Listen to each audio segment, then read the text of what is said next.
The Trumpet Daily Update from Jerusalem.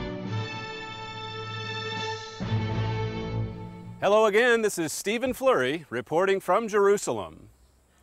With all the chaos and turmoil right now in nations like Egypt, Sudan, Libya, and Syria, you sometimes forget about the impossible situation Israel is in at this very moment.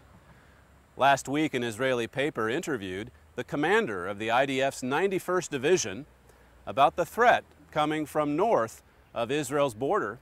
The officer said, "We understand that there is more than one factor, whether this is Lebanese or whether it will come from somewhere else, that can ignite the border here."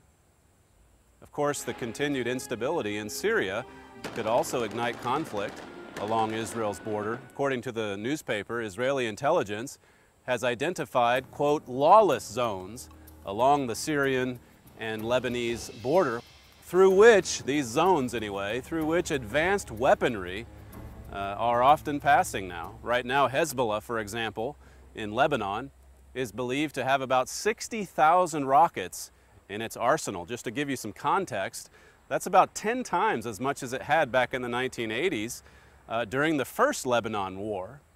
Israel's enemies are arming themselves to the teeth. Is there really any doubt about where this is all headed? Just look at a map and see for yourself the unsolvable problems that Israel is facing. One senior officer from Israel's Northern Command is quoted in the piece as saying, "The next war will be different, and therefore we should stop it as quickly as possible in order to make things easier for the home front.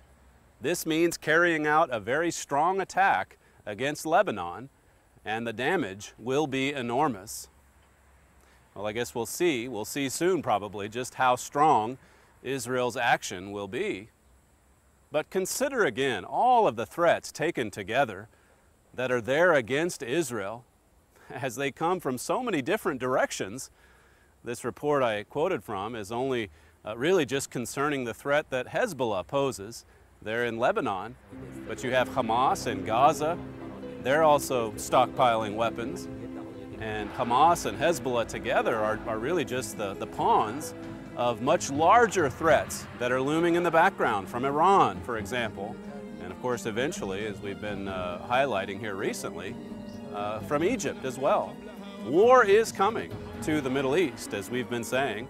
War is coming, that's for sure. The prophet Zechariah wrote in Zechariah 14, "For I will gather all nations against Jerusalem to battle, and the city shall be taken, and the houses rifled, and the women ravished, and half the city shall go forth into captivity, and the residue of the people shall not be cut off from the city." That's in verse 2 of Zechariah 14. So here is a prophecy about the nations of this world gathering to fight against the soon-coming Messiah.